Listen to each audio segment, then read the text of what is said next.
All right, we're recording again. Welcome. Thank you both for being with me. We're going to go ahead and get started. It's 6:02. Hopefully some others can join us as they can. Let me share my screen and we'll start looking at our weekly schedule. As always, we like to start with our weekly schedule. Tonight's Thursday, November the 5th. We have our third case study tonight.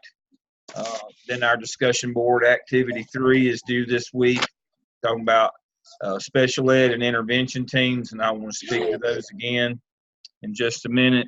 Next week, we have our fourth and final case study. It's on inclusion models. A word of caution, don't be thrown by the location. It's out of the country, and that's immaterial. Look specifically at the duties and responsibilities of the principal in terms of knowing about that program. That's for next week, our fourth case study. And then our discussion board activities 4 and 5. Following week, obviously, no class the week of Thanksgiving. Hopefully you'll be getting close to finishing up your task 3 of your OMA, and then the last week that we will get together is the 14th and 15th. Week 14 and 15th on November 23rd and 4th. We'll meet in Charlotte. We'll go over the materials folder and cover all the things that we've touched on during our case studies and our weekly activities. We'll finalize all of those on Saturday and Sunday. Again, Saturday will be from 9 to 4, and Sunday will be from 9 to 1. I look forward to seeing you all again. Please remember to upload all your previous evidences into your Blackboard, into your TaskStream shell, along with the AppSell and the OMA that we did this semester. So, Jody and Crystal, if you have any questions before we move on. All right, I want to talk briefly about our activity this week. Please remember, and I talked to you about this before, but it bears repeating several times. For some reason, principals have the hardest, and especially newer administrators have the hardest time remembering. Intervention team is what the state refers to as a school-based committee. And what that means is the responsibility for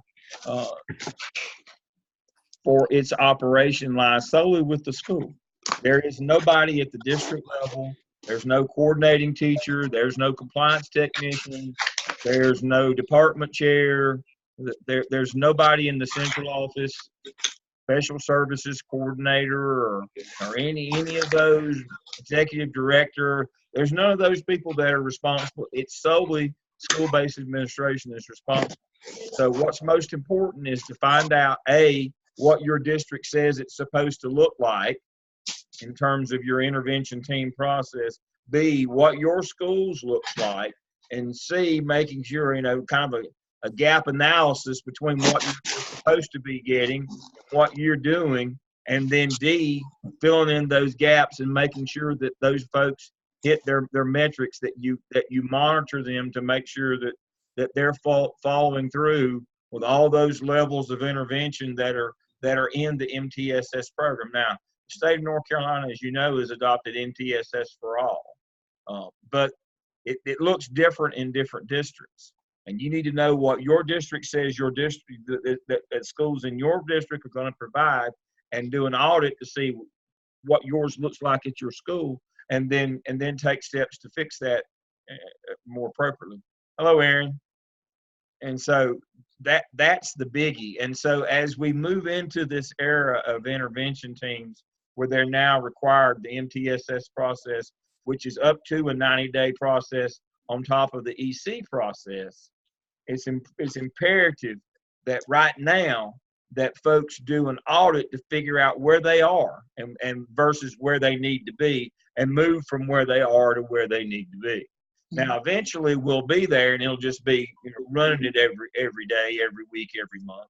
But right now, as we're in this adoption model that has different moving parts, the main thing is audit where you are. Now, some schools in their MTSS are using intervention programs like Response to Intervention, RTI. Others aren't. Some people that are using RTI are buying the canned lessons. Others aren't. They're developing their own lesson plans for those reteach lessons. You need to find out what's going on in your district. You need to know, which tact are we taking, what program are we putting in place to make sure that we have these different levels of intervention, these different tiers. I mean, how long does ours last? Are we doing the full 90 right now, or are we going to phase it in and do 30, 60, 90? You need to know what that is. Different districts have interpreted that different ways. And that's what always scares me about any rollout like this statewide. I'm quite sure you folks are better versed in this than I am. I remember when Reading 3D came out. Do y'all remember that?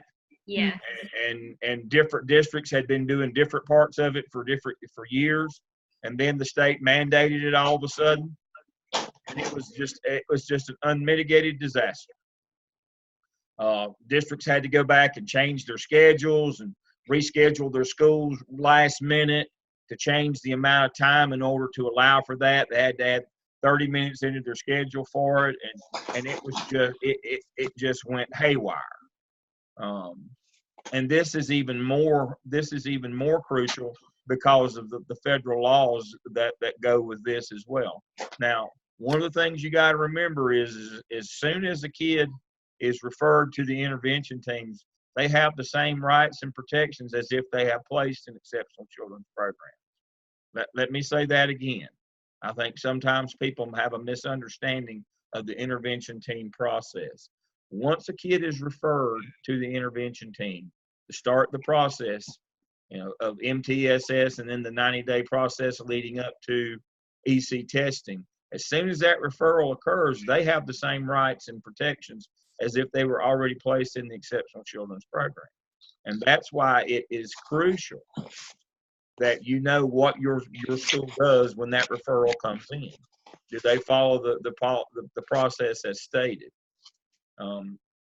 Does your district do 30, 60, 90 on top of the 90 that's required by federal law? We all know the 90 required by federal law, 30 days of anecdotals, 30 days of the first level intervention, and 30 days of either more of intervention 1 or a new intervention 2 before EC testing can occur. Now we have the MTSS process is up to 90 days prior to that 90 days. And some districts, I think, made a misinterpretation. There's Dr. Wendy. Made a misinterpretation and thought that this was just speaking to the interventions themselves and it was one 90-day process. It is not.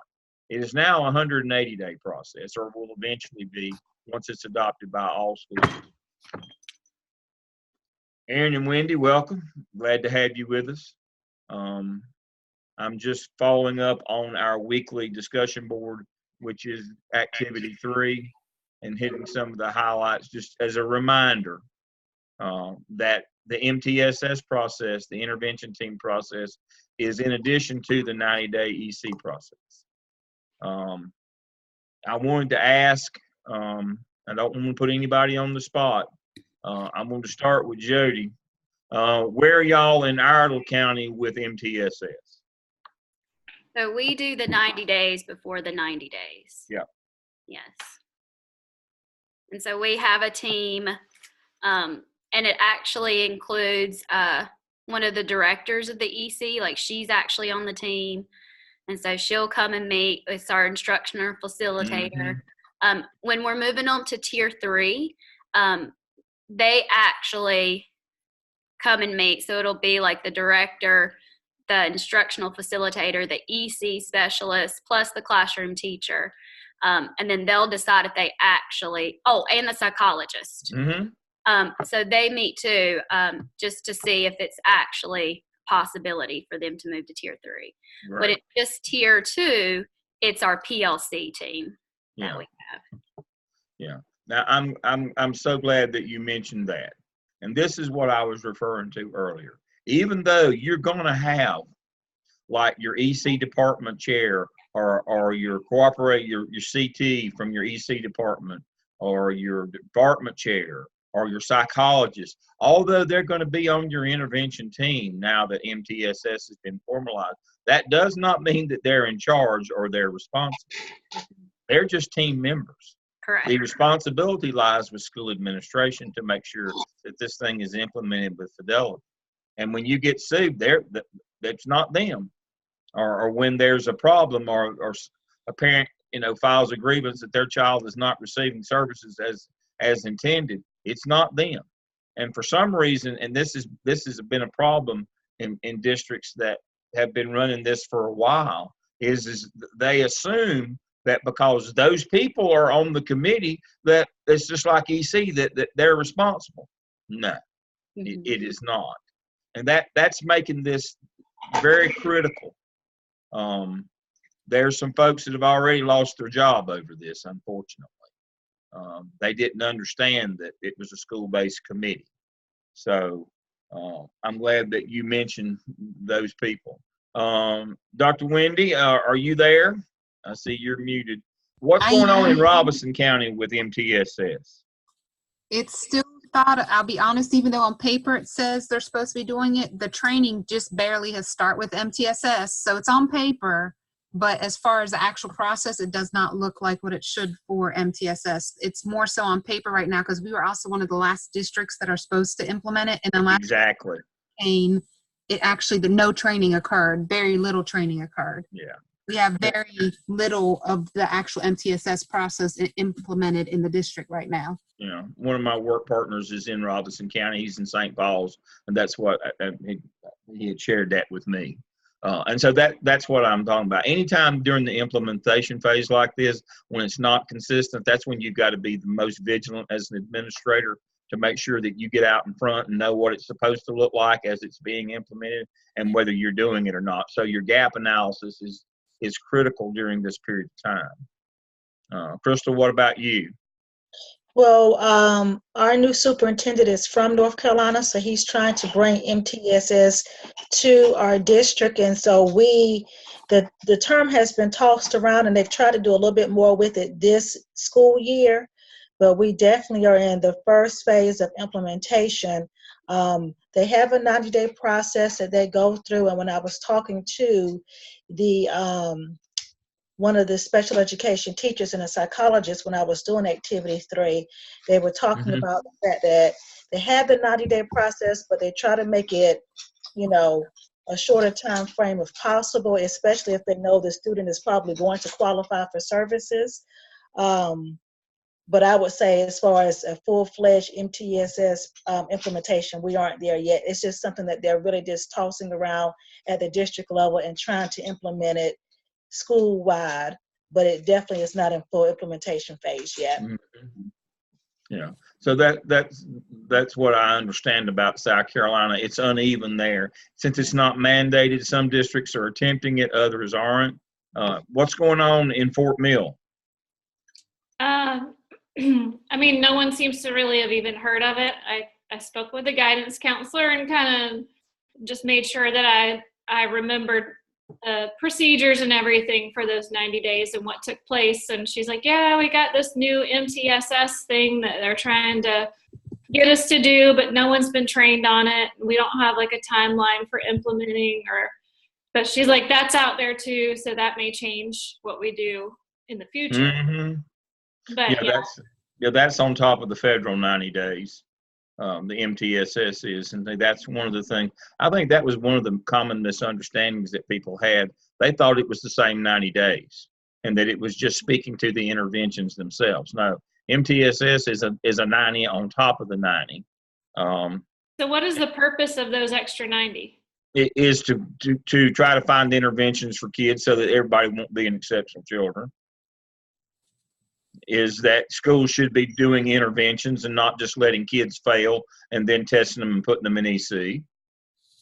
That we actually try to, rather than letting kids fail and putting them in EC or doing remediation with them after they've failed, is that we do interventions up front, because we know that kids aren't that traditionally that successful in exceptional children's programs. And we also know that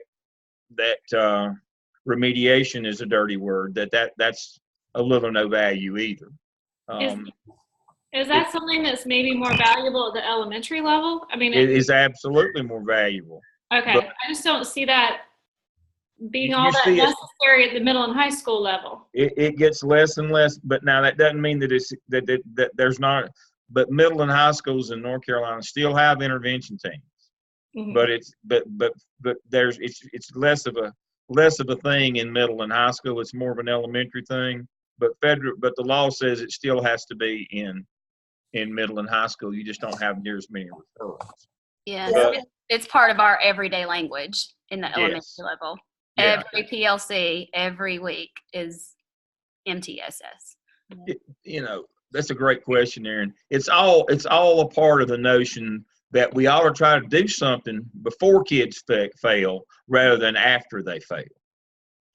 So if they have the 90-day MTSS, so what are they actually doing during the regular RTI, or when they actually have started the testing or whatever? What's actually done there? Because evidently I kind of have it mixed up, because I thought that when you're meeting with the team, once the teachers have implemented all the different interventions and they have, let's say the student has been unsuccessful or has seen very little growth, and then they come back and say, okay, well, let's try these interventions, and they go back out, document progress with those, and then they come back and then they start testing. Is that MTSS, or is that the second 90-day process? No, they do that in the first 90 days. Let Okay. me go over here. I hope that this will project. Let me see if I have this.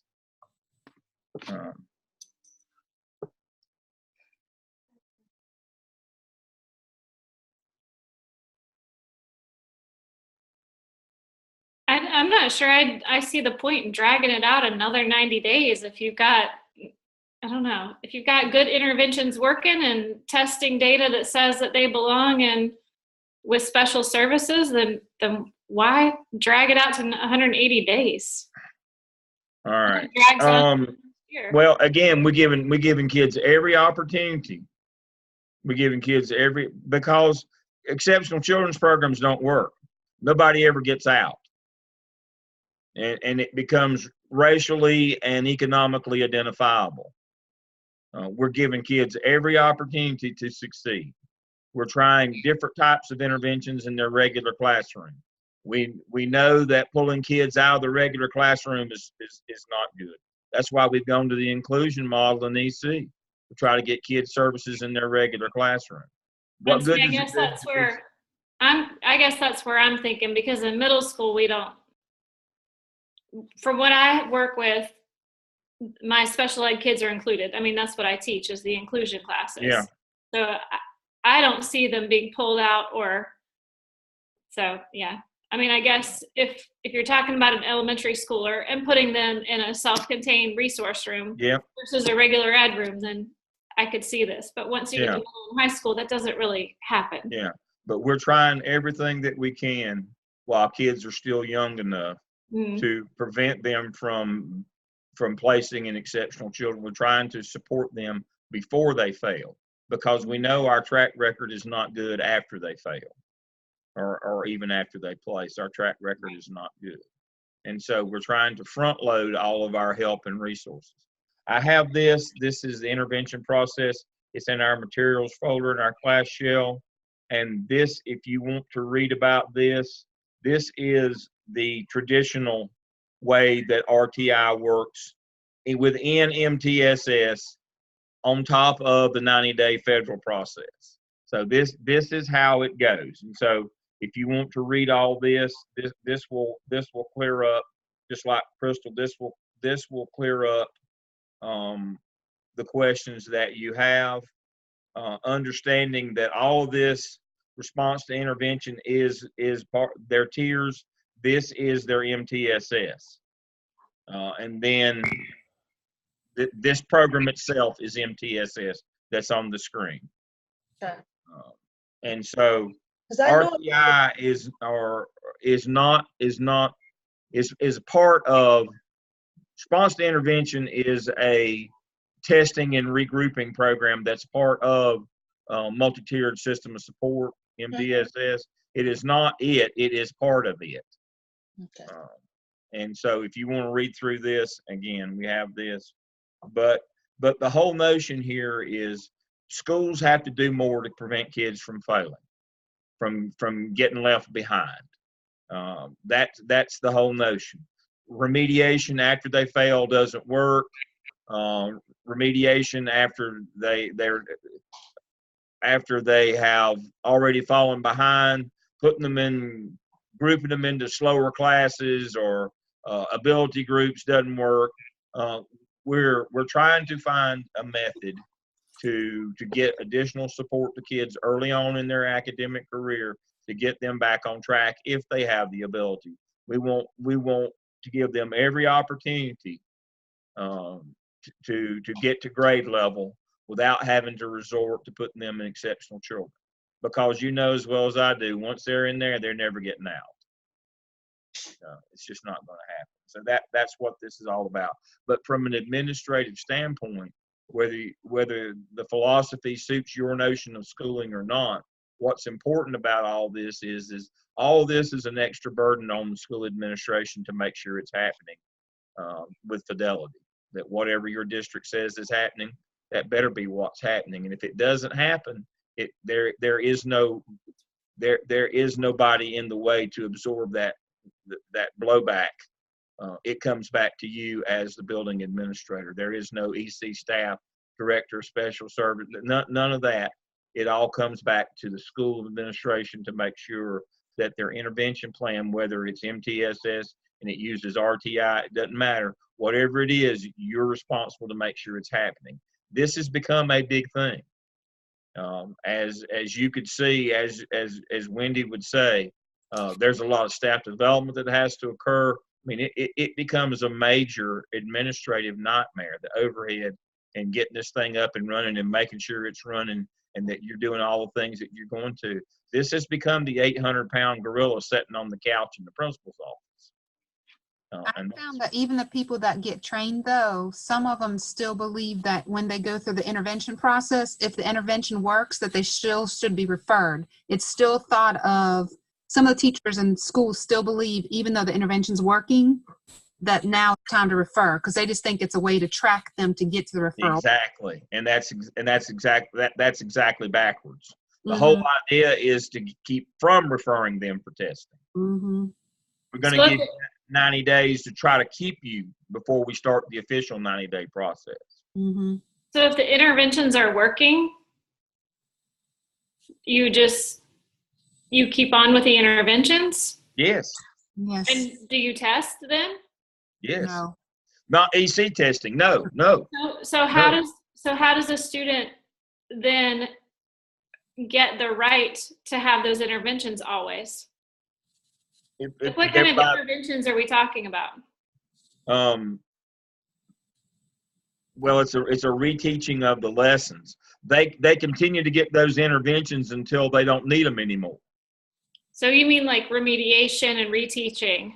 Yeah, don't use the R word, right. though. But so not extended time. We're not talking about accommodations. No, we're not talking. That's for EC kids. Okay. We're trying to avoid all of that. Okay, gotcha. So how does if a student does not have that written somewhere, then how would the next teacher in the next grade level know that those interventions work for that student? RTI is the bookkeeping part of it. We know what those are a series of scripted lessons, and we know where the kid is, and they just pick up where they left off. So that information will be passed on with the kid. Oh yeah. Yeah, and my county, we actually had somebody, she's no longer with our county. She was the creator of it. She created RTI Stored, which is a computer-based program, and North Carolina is starting to roll it out. But everything is inputted into that system, and it's through the whole state of North Carolina. So anybody can have access. Exactly, and if you go from Charlotte-Mecklenburg to Ireland, it goes right with you. Yeah. Gotcha. It's It's a database, and you have an RTI coordinator. Most schools, the larger districts, the larger schools have an RTI coordinator, and that's part of their job is to make sure that continuity of service, that they get those. Now, they're not responsible to make sure that the gaps that the program is run. Their job is to keep up with the paperwork and track kids. That's what they do. Now, they don't go out and make sure the lessons are being implemented with fidelity. They don't do any of that.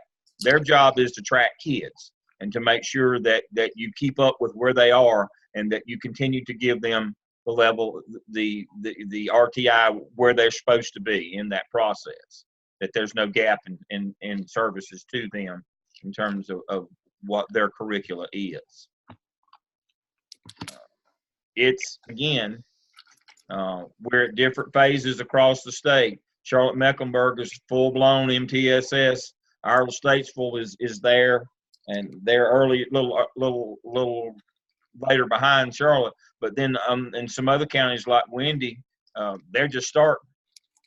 But eventually, everybody will get to the same place. That's why I said you need to do an audit whenever you get your job and you get to a school. That's one of the first things I'd find out. Where are we?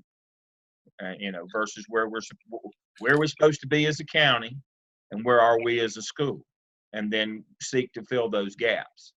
Too many times, I mean, you know how it works in the real world. Too many times, the new AP gets stuck with all the worst jobs. I predict that this is the worst job. That the majority of the APs in the state of North Carolina that are going to be that. The new ones, this is going to be one of their jobs. That's just the way it works. It ought not work that way, but it does. And so that's why I'm telling people, you better know what's going on, because this is, there's going to be, I'm afraid that even some experienced APs would rather do discipline than do this. That used to be the bad job that nobody wanted to do. Now, what I hear is APs are often, experienced APs, ones that have been there, would rather do discipline than have to do this. So this is something that you better get familiar with, because more than likely, when you get your first job, this is what you're going to have to do. And to Aaron's point, don't think that because you're in a secondary school, middle or high school, that you don't have to do. You will. It won't be as involved, but there's at any time a teacher can refer. Every school has to have an intervention team, and at any time a teacher can refer a student for behavioral or academic problems to the intervention team. Now, most high school and middle school teachers are smart enough not to do that because they become the town pariah. They become an outcast on their own faculty, but they can at any time if they want to. I mean, you can't tell them but not. So every one of your schools has an intervention team. The level of activity is more. The older the kid gets, the less that they're involved. It's an inverse function, but it's still there. And so you better know. This is one of those that can slip up and get you real easily. If you're an administrator at your school and you hire a teacher that is not familiar with this process, is it your job to train that person, or is it the county person comes in and trains? There you go. Thank you. Yes, that's what I mean. As the school-based committee, there's nobody going to come out from the EC department and train that teacher. That's your responsibility. That's part of it. Train the ones you got now and the new ones you get. No, when you get an EC teacher, it's the EC department's chair responsibility to make sure that they're trained on how to do their paperwork. The manifestation of termination, functional behavior assessment, the IAP, the head count, all that's somebody else's responsibility. You don't have to train an EC teacher, although they might be new. You don't have to train them. This is not the intervention. You have to make sure they are. There's nobody going to come out from your district and do that for you. There is no department that takes care of that. This is a school-based committee. And just like Dr. Wendy was talking about, they're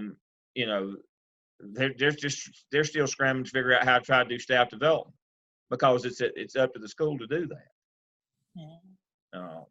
That makes this particularly dangerous for administrators, especially new ones. Because you can make errors of omission really easily on this. I didn't know. I didn't know I was responsible to do that, or I didn't know I had to do that. And the next thing you know, it gets sideways. I mean, I know that you folks are professional enough. If you knew what to do, you would do it. The problem is you don't always know what to do. Especially any program that's new and it's a statewide rollout and it's in the initial, the neophyte stages. That's when you get burned. When we don't already have an established pattern in a school of how this works and how it works for students and how we train staff and what their expectation is. Always during those periods of time is when you can get on the wrong side of the law or policy. That's when it's most dangerous. And so this is the 800-pound gorilla sitting in it right now, sitting in principals' offices all around North Carolina. This is it. This is what their folks are wrestling with, and it's really tough right now. All right, so that's our one for this week. We've looked at our schedule. We're on again next week for case study 4, and that will conclude our case studies. The following week is Thanksgiving. We don't meet that week, and then the 23rd and the 24th.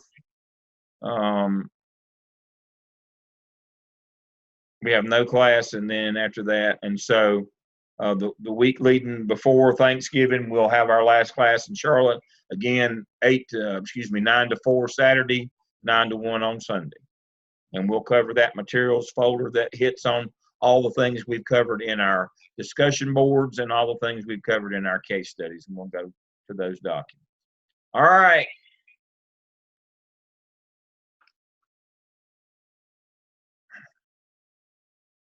Case study 3, we are normal too. All right, who's going to lead us off tonight? Who wants to take a shot at this one? Everybody remembers this, Jimmy and Willie. Jimmy and Willie. All right. Let's go to our questions at the end of the narrative. All right. Before we get to the 4 questions at the end, what did you think about Mary Lou? What was the first failure of school administration in this case? Before she ever called Jimmy and Willie into the office, what mistakes did Mary Lou make to begin with? Now, you folks have been with me long enough. Y'all all have seized on some of this stuff. What was Mary Lou and her administrative team's first? What was her first mistake? What's the law of antecedent behaviors? The little things become the big things. What didn't they do when Jimmy and Willie first started doing PDAs, public displays of affection? What did they do or not do?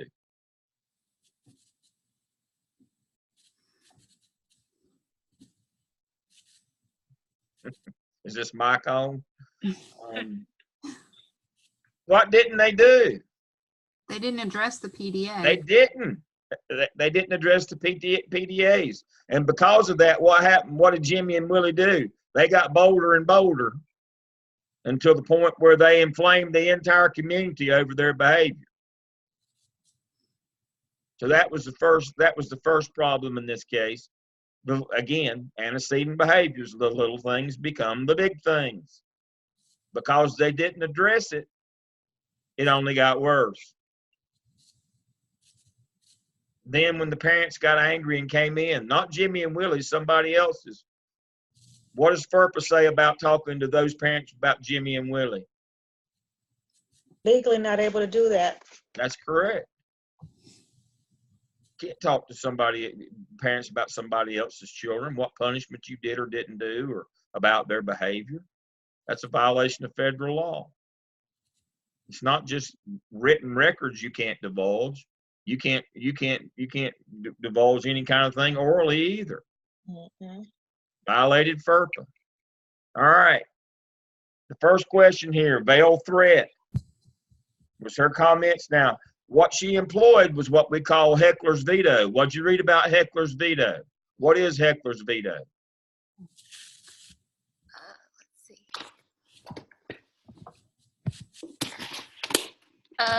The school authority, let's see, they take action against students when there are free speech issues. All right, heckler's veto is because you're afraid of what somebody else will do, you take action against the people that these hecklers might cause problems. And so what Mary Lou said was, I can't let you come to the prom because the other students may harm you. Mhm. So I am taking away your First Amendment rights, your 14th Amendment right. First Amendment is what? Free speech. Mhm. 14th is equal protection under the law. I am taking away your rights for your own good because you could be harmed if you come to the prom. That's an example of heckler's veto, that I punish you for the actions or potential action of others. What are you supposed to do in a case like that? You're supposed to tell the others, if you do this, I will punish you. Instead, she punished Jimmy and Willie. Mhm. Now, is it a veiled threat? Is heckler's veto is telling kids, you can't come to the prom, not because you're gay, but because they may beat you up. I fear for your safety. Is that a veiled threat? I felt like it was. Yes. I did Of too. course it is. Yes. You just told them if you come to the prom, they're going to beat the crap out of you, and we're going to let them. Mm. I'd be smart enough to know not to come. You just told me what's going to happen to me and that you were going to allow it to happen.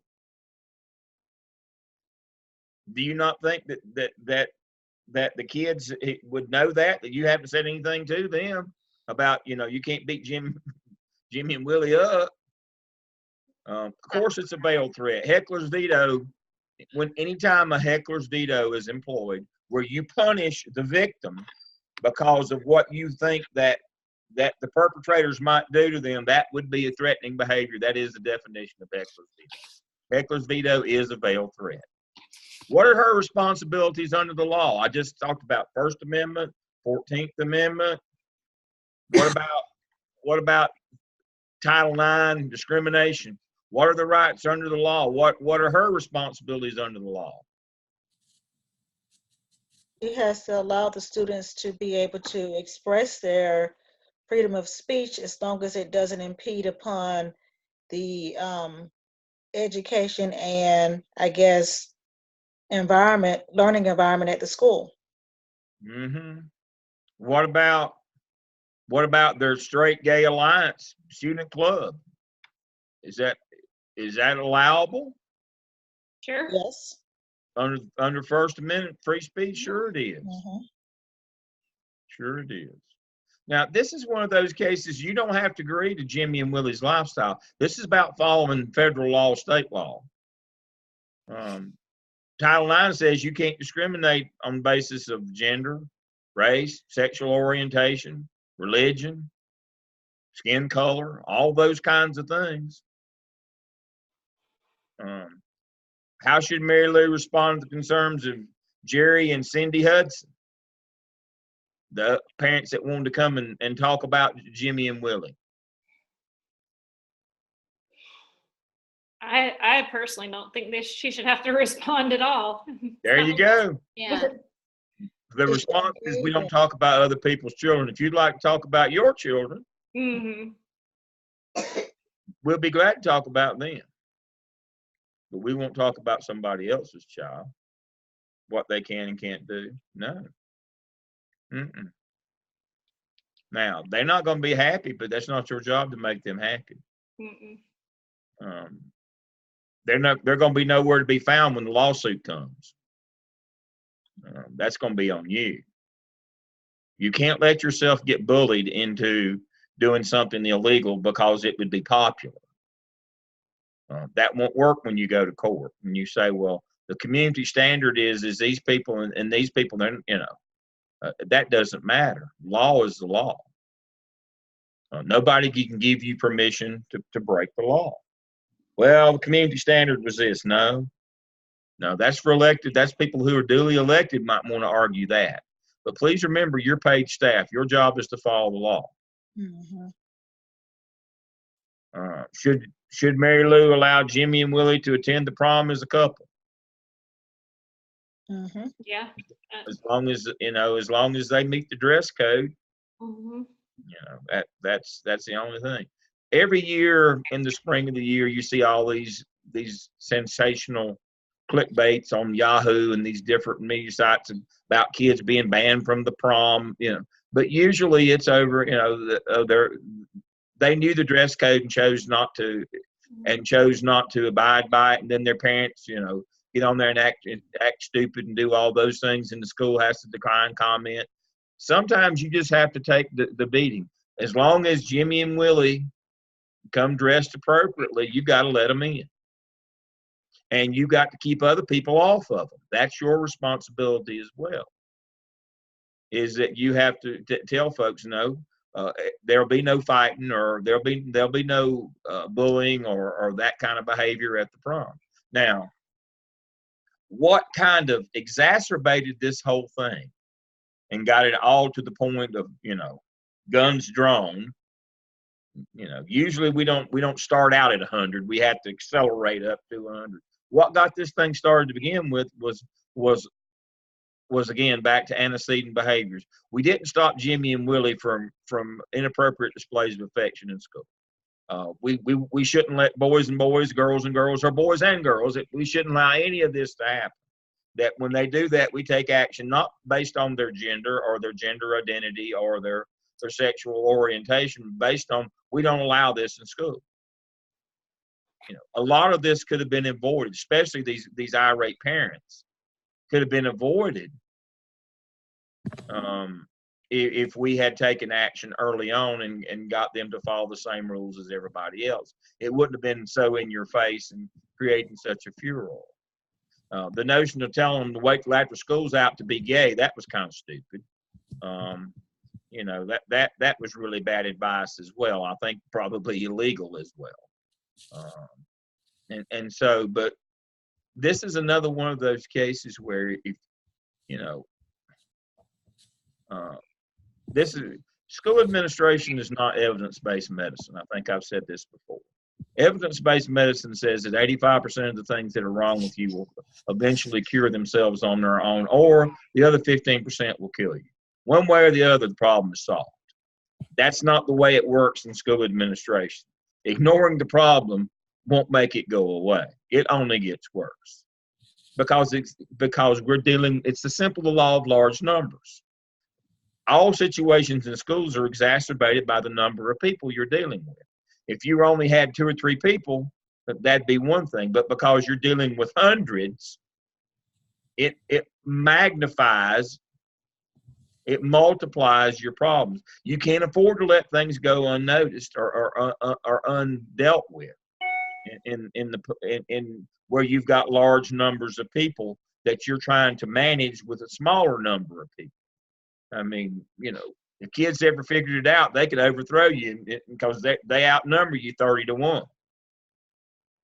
And so you have to, I had a sociologist one time, that argued that schools and prisons were basically the same places. It's the same thing. You have to make sure that you understand that you're outnumbered at any one time. When I was in Charlotte, Mecklenburg, when I was tasked with trying to reduce the number of violent crimes that was happening, and we started working on antecedent behaviors, I hired a criminologist, not an educator, to help me with that problem. I hate to say that sounds bad. You don't want to go out in public and tell people that. That's exactly what I did. I hired Ryan Ryder, a criminologist, because you have to understand that you're outnumbered and that you have to, as Barney Fife would say, you have to nip it in the bud before it gets started. In this case, I don't know why, it's a case study, why, but too many times when things like this happen in schools, we don't know how to deal with it, so we choose not to. And that's exactly the wrong thing to do. And then when we do start dealing with it, we deal with it incorrectly. We deal with it based on the public pressure that's put on us, not the law. Mary Lou's response was to the public pressure. She did not act according to the law. She acted according to the people who came and yelled and screamed at her. And that's never good either. Because those same people will not be around when you're in court charged with a crime, or failure to discharge your duties, not following the law. They won't be there to help you. That will not go well. Give me your feedback on this case. What do you think? Is this relevant? What lessons can we learn from something like this? I think it's very relevant because I just had a situation last year where we took field trips that it just made me sort of think of this. We had a child that was going through the transgender and we had to think about how we were going to deal with her or him because he's a 7th grader that had not gone through surgery, and we had to get hotel rooms.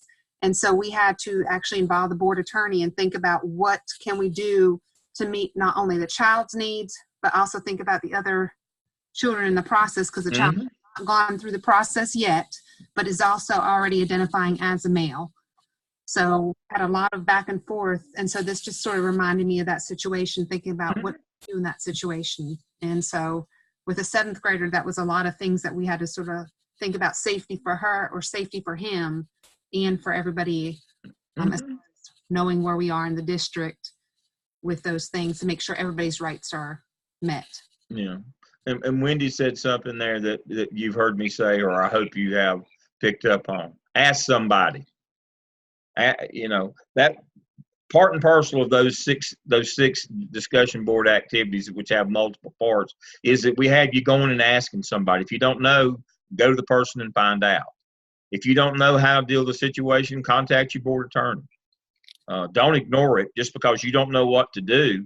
There's somebody in your district that can help you. There is somebody that is being paid to advise and walk you through situations like this. Don't do like Mary Lou and just internalize it and say, I don't know what to do with them, so I won't do anything. Get in touch with your board attorney. That was absolutely the right thing to do in a case like this, where you've got a student that's transitioning and you're going to have to have hotel rooms, and you need that attorney to advise you what our legal responsibilities are as a school and school district. Human resources. What if you have a faculty member that's going through this? You need to get in touch with HR, employee assistance, and see what's available.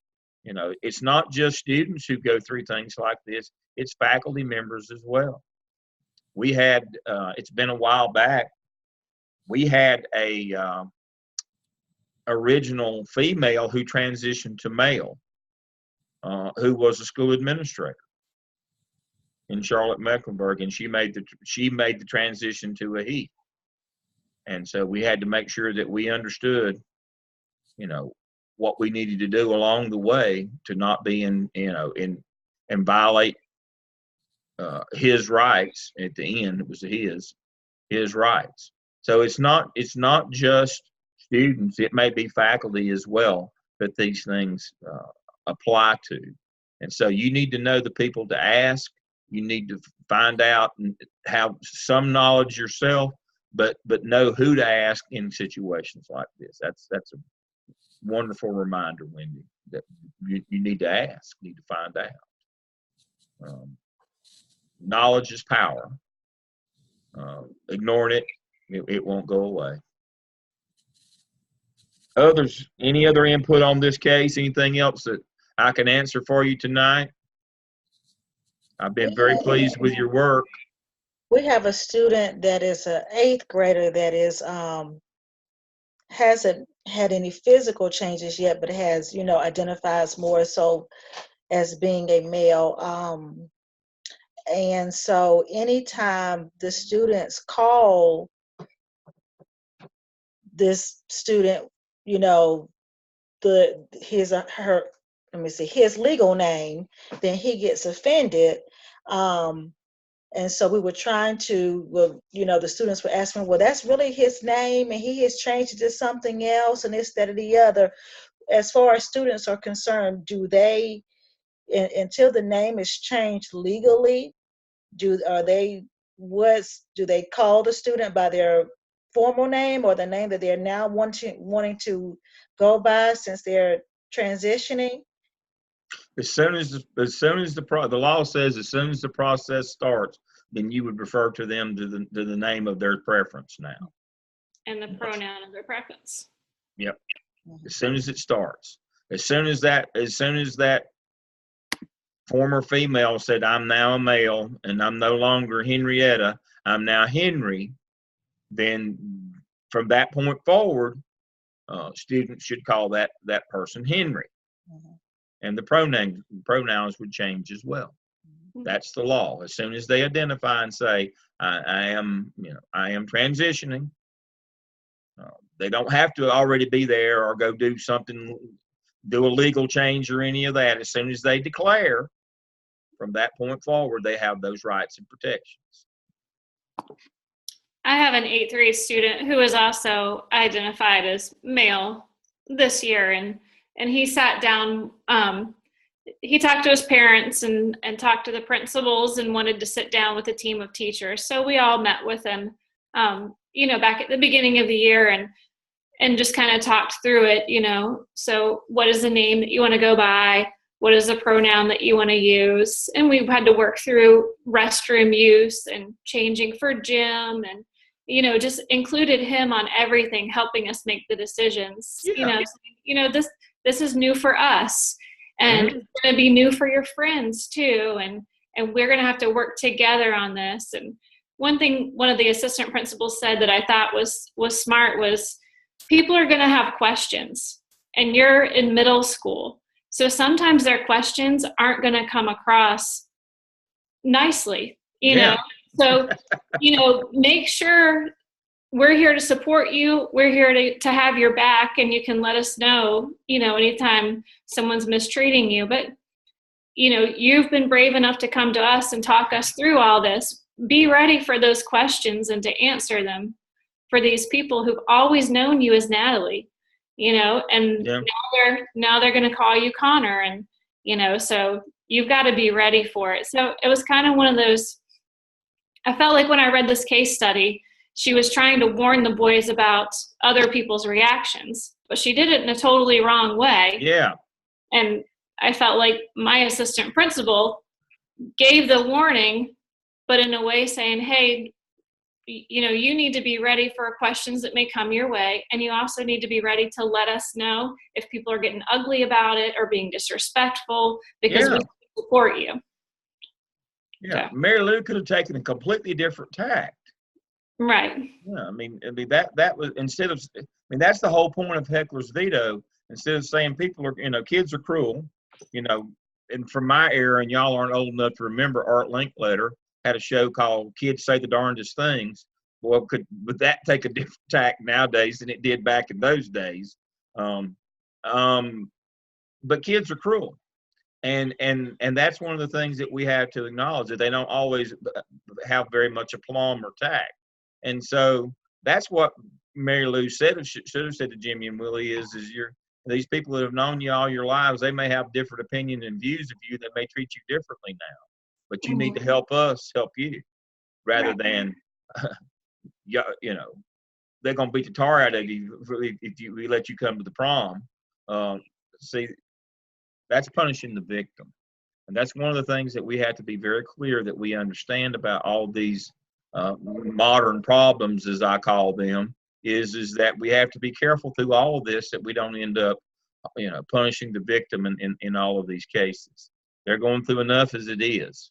We don't need to add to that. We need to try to alleviate. I think your assistant principal, that's a wonderful thing. But the person who has identified differently, or has their orientation or their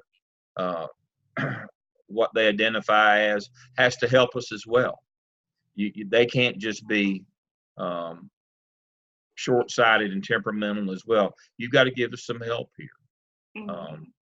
And once you do that and everybody's kind of on the same page, it tends to go much better. But again, you have to be proactive. And again, and she let this get out of control before she ever started. I mean, she was at a deficit. Nothing that she did after was going to work because she let it get too far down the road. I use all these metaphors. It was too much of an issue by the time she decided she'd deal with it. And that's the way a lot of things happen. Before we can get a handle on it, it gets away from us before we can ever get a handle on it. And so you have to be paying attention every day. You have to be able to have that sixth sense. For me, I think the reason the Lord put hair on my back is so it would stand up. I'd kind of know when these things were going to happen. I can't think of any other reason he'd have done that to me, but I could always tell. And that was one of the things that I talked to my APs. I had 6 and 2 assistants. And one of the things that I would talk to them every week is you got to know what's important. I'm not sure I can't be there every minute, but you have to have this innate sense that this is important. I must deal with this. You got to know what's important and where to spend your time and attention, and then how to spend that time and attention. Once you've noticed it, you paid attention, then how to deal with it the proper way. And that's just like due process. The whole point of due process when you're working with kids is good due process takes time and effort. You can't shortchange those things. You always say, well, I had something more important, but no, this is the most important thing right now is dealing with this and dealing with it in an effective way. There's never enough hours in the day, but you just have to know what's important and deal with those things. I appreciate you all being with me tonight as always. I really like these case studies. I like reading your reflection, and I read every one of them. I like the work that you're doing on your OMA has been great. I'm appreciative of that as well. You all write really well. I enjoy reading those. So I will see you all next week, same time, 6 o'clock. Hope that you can all join me. I'll post the video so that Candace can watch it later on. But I appreciate your participation tonight. I'll see you next Tuesday. Everybody have a good week. Thank you. Bye. Bye. Bye.